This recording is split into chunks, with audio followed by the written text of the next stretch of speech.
ملک کے اندر آگ لگا کر اور اپنا مفاد ڈھونڈتے ہیں. اسی طریقے سے یہ عمران خان ہے, نعرے وعدے معاملات اس کے دیکھیں تو وہ کچھ اور ہیں, عملی طور پہ وہ بالکل کچھ اور ہے. لوگوں کو ذہنی طور پہ مفلوج کر کے جانور سے بھی بدتر کر دیا ہے. جس سے یوتھیے سے بات کرو وہ گالیاں دینے کو بڑا فخر سمجھتا ہے, وہ الزام لگانے کو بڑا فخر سمجھتا ہے. اس کے پاس کوئی لاجیکل کوئی بات نہیں ہوتی, اس کو بس یہ ہوتا ہے کہ جناب خان ہے اور فلانا ہے اور یہی نجات ہے, یہی نجات دہندہ ہے. تو تکلیف کی بات یہ ہو جاتی ہے کہ یہ اتنا بڑی جو احساس ہے اس کی گمشدگی کیسے ہوگی. یعنی کہ آپ سمجھیں کہ ایک ایسا شخص جو کچھ دے ہی نہیں سکتا, اس کے اندر قابلیت ہی نہیں ہے, لیکن اس کو اتنی بڑی سپورٹ کیسے مل گئی. تو یہ جو ناسور ہے, یہ جو غلاظت ہے, یہ جو سرطان ہے اس ماحول کا, یہ ایک دوسرے کو مدد کرتے ہیں. اب اگر صرف یہ دیکھیں, ڈاکٹرز کی مثال دیتی, اسی طرح سے آپ کو وکلاء کے اندر نظر آئیں گے. ججز کی بات نہیں ہے, وکلاء میں بھی ایسے ہی نظر آئیں گے.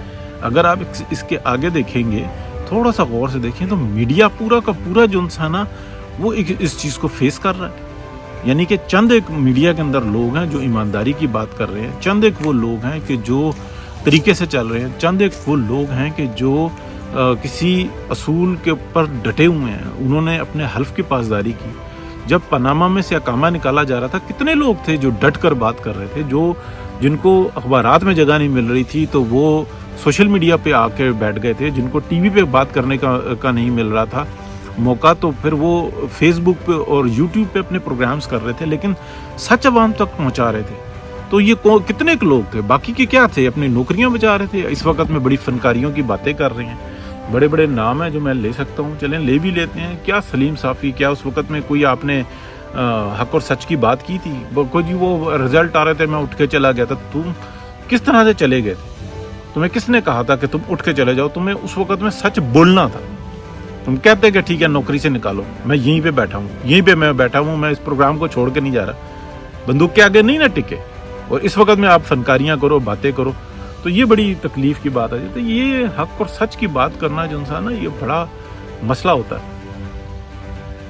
بہت سارے لوگ ہیں, میں نے ایک کا نام لیا, ایک نہیں بہت سارے, جو اپنی نوکریاں بجا کے بیٹھے تھے. بہت سارے ایسے تھے جو یوٹیوب پہ آ گئے تھے, بات کر رہے تھے. وہ کہتے تھے ٹھیک ہے وہاں نہیں موقع ملے گا, ہم یہاں پہ کریں گے. اس وقت میں کچھ تھوڑی دیر پہلے جو انسان نا, اب یہ میری بات جو انسان موضوع تبدیل ہو رہا ہے, 1 منٹ میں بات کروں.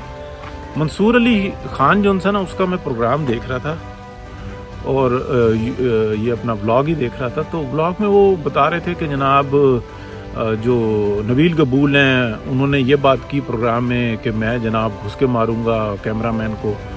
تو سب بات کر سکتے ہیں بھائی جان, کوئی یہ کیمرہ مین اور صحافی کوئی آسمان سے اترے ہوئے فرشتے نہیں ہوتے کہ ان کے اوپر کوئی تنقید نہیں کر سکتا یا ان کے اوپر کوئی بات نہیں کر سکتا. نبیل قبول کی تو بے عزتی ہوئی, وہ تو آنکھوں کے سامنے نظر آ رہا ہے. اس کی جو آپ نے ویڈیو چلائی ہے وہ بھی جو انسان آنکھوں کے سامنے نظر آ رہا ہے, اور وہ جو بات کر رہا ہے وہ بھی ہمارے سامنے نظر آ رہی ہے. لیکن آپ ایک صحافی کے لیے اس طریقے کی بات کرو, آپ کو یہ حق کس نے دیا؟ اور یہ جو اپنا منصور علی خان ہے, اتنا بددیانت اور جھوٹا شخص ہے. اس نے یہ اپنا یوٹیوب کا چینل بنایا, اس کے تقریباً کوئی 62-65 ہزار سبسکرائبر تھے.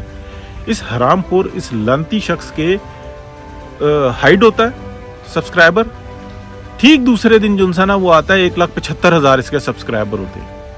اچھا, پھر اس کے بعد وہ ہائیڈ ہو جاتا ہے 1 یا 2 دن میں یا کچھ ٹائم میں, اور پھر وہ جو انسان میں بڑا حیران ہوا ہے کہ یہ کیسے ہو گیا. اس کے بعد پھر 1-2 دن کے بعد جناب یا کچھ ٹائم کے بعد وہ دوبارہ آ جاتا ہے, وہ 1,25,000 ہو جاتے ہیں. مطلب ایک بنیادی طور پہ مطلب بےغیرت شخص, جھوٹا شخص, لانتی شخص, وہ اس قسم کی اخلاقیات کی باتیں کرے سوٹ نہیں کرتی. اگر جتنا اس شخص کا خوبصورت اور چٹا چہرہ ہے نا, اتنا ہی اس کا بد کرداریاں جو ہیں نا اس کے اندر سے جھلکتی ہیں.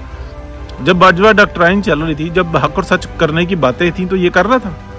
مطلب اس کی شروع سے لے کے میں ہر ایک شخص کا جو ان سے نا کوشش ہوتی ہے کہ میں بات سنوں, جس سے اختلاف ہے اس کی بھی اتفاق ہے, اس کی بھی ہر ایک شخص کی بات سنوں اور اس کے اوپر تنقید بھی ایسی کروں. لیکن یار مطلب ایسے بددیانت آدمی کو جو اپنے سبسکرائبر بڑھا رہا ہے, جو اپنا ویور بڑھا رہا ہے, یہ کس ایجنڈے کے اوپر کام کر رہا ہے؟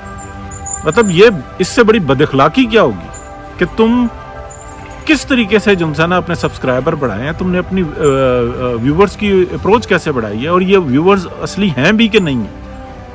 اور اگر یہ کہو کہ جناب میں تو دوسروں کے اوپر جو ہے نا کیچڑ اچھالتا رہوں کہ نبیل قبول صاحب آپ کے اندر ہمت ہے تو کر کے دکھاؤ, وہ لیاری نہیں ہے, وہ لانتی آدمی, تو اپنے پہلے جو ہے نا جو یوٹیوب چینل کھولا ہوا ہے اس کے بارے میں رپورٹنگ کر کے بتاؤ کہ کس طریقے سے 62-65 ہزار سے جمپ کر کے 1,75,000 سبسکرائبر ہوئے, اور اگلے دن جو ہے نا پھر وہ واپس 1,25,000 ہو گئے.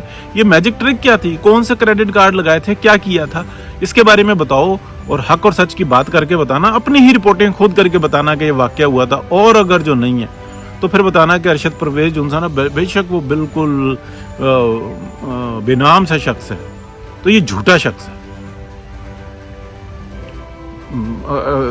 ایگزامپل دے رہے ہیں جناب رضی دادا کی کہ جی انہوں نے یہ بات کر دی, یوں کر دی, میں نے تحقیق کی, یوں کر دی. بڑی وڈی تحقیق کی تھی بھائی, جہاں پہ تمہارے جناب پر جلتے ہیں وہاں پہ تمہارے جناب پیر نہیں پڑتے, تمہیں شرم کوئی نہیں آتی.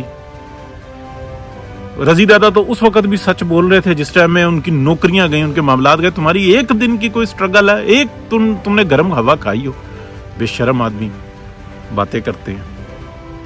مجھے تکلیف ہوئی ہے, صحافی ہوتا ہے, وہ ہر وقت میں سچ بولتا ہے, حق کے ساتھ کھڑا ہوتا ہے. کتنوں نے جو اپنی نوکریاں گنوائی ہیں, کتنوں نے ایسی زندگیاں تباہ کر کے رکھ دی, اپنے بچوں کی زندگیاں تباہ کر کے رکھ دی, لیکن حق اور سچ کے راستے سے نہیں ہٹے. چٹے چہرے, لگژریس لائف, اور جناب باتیں کرتے ہیں, میں یوں تھا جی, فلانے اسکول میں پڑھتا تھا جی, اور چوں تھا. تم نے سب کچھ کرنے کے بعد جوتے ہی چاٹے ہیں اور کچھ بھی نہیں کیا. لانتی انسان. صحافیوں سے معذرت, اور یہ جو جعلساز لوگ ہیں جو کہ صحافی نہیں ہیں, ان کے اوپر لکھ دی لعنت.